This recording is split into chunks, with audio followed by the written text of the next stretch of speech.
നമസ്കാരം. പ്രധാന വാർത്തകൾ.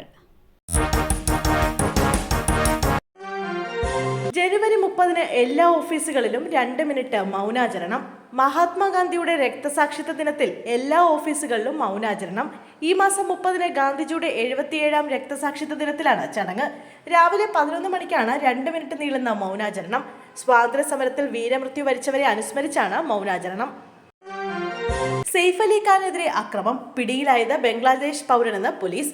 ബോളിവുഡ് നടൻ സെയ്ഫ് അലി ഖാനെ ആക്രമിച്ച കേസിൽ അറസ്റ്റിലായ പ്രതി ബംഗ്ലാദേശി പൗരനെന്ന് മുംബൈ പോലീസ്. മുഹമ്മദ് ഷെരൂഫുൽ ഇസ്ലാം ഇർഷാദാണ് പിടിയിലായത്. കുറ്റകൃത്യത്തിന് പിന്നിലെ ലക്ഷ്യം കവർച്ചയാണെന്നാണ് പ്രാഥമിക അന്വേഷണത്തിൽ വ്യക്തമായതെന്ന് പോലീസ് ഡെപ്യൂട്ടി കമ്മീഷണർ ദിക്സത് ഗദാം അറിയിച്ചു.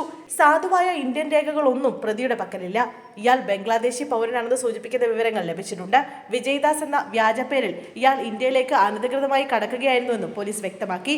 5 മാസം മുമ്പാണ് ഇയാൾ ഇന്ത്യയിലെത്തുന്നത്. മുംബൈയിലെത്തിയിട്ട് 15 ദിവസമായി. മുംബൈയുടെ പരിസരത്തായിരുന്നു താമസം. ഹൗസ് കീപ്പിംഗ് ഏജൻസിയിലായിരുന്നു ജോലിയെന്നും പോലീസ് കൂട്ടിച്ചേർത്തു.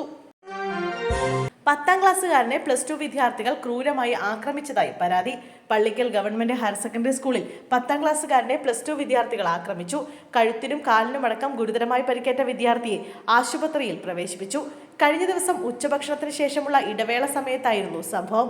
ഭക്ഷണം കഴിച്ച ശേഷം ബാത്റൂമിന് സമീപത്തേക്ക് പോയ 10ാം ക്ലാസ് വിദ്യാർത്ഥിയെ പിന്തുടർന്നെത്തിയ +2 വിദ്യാർത്ഥികൾ സംഘം ചേർന്ന് മർദ്ദിക്കുകയായിരുന്നു.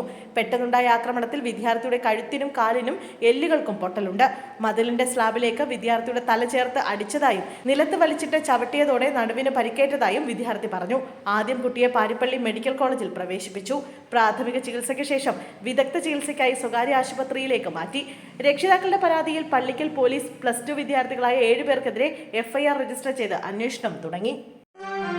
തിരുവനന്തപുരത്ത് ഹോട്ടലിൽ 2 പേർ മരിച്ച നിലയിൽ അന്വേഷണം. തമ്പാനൂരിലെ ഹോട്ടലിൽ 2 പേർ മരിച്ച നിലയിൽ.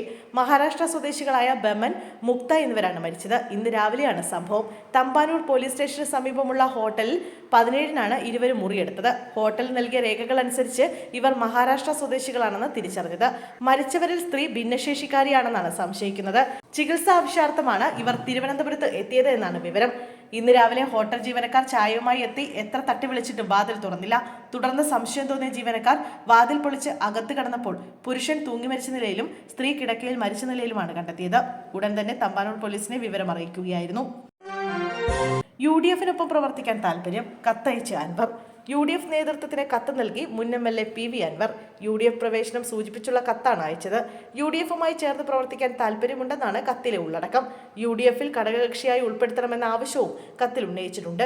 LDF-മായി വിടപറയേണ്ടി വന്ന സാഹചര്യം, MLA സ്ഥാനം രാജിവെക്കേണ്ടി വന്ന സാഹചര്യം, താൻ ഉയർത്തുന്ന രാഷ്ട്രീയം, തൃണമൂൽ കോൺഗ്രസിലേക്ക് പോകാനിടയായ സാഹചര്യം തുടങ്ങിയ കാര്യങ്ങൾ വിശദീകരിക്കുന്ന ദീർഘമായ കത്താണ് അൻവർ നേതൃത്വത്തിന് കൈമാറിയത്.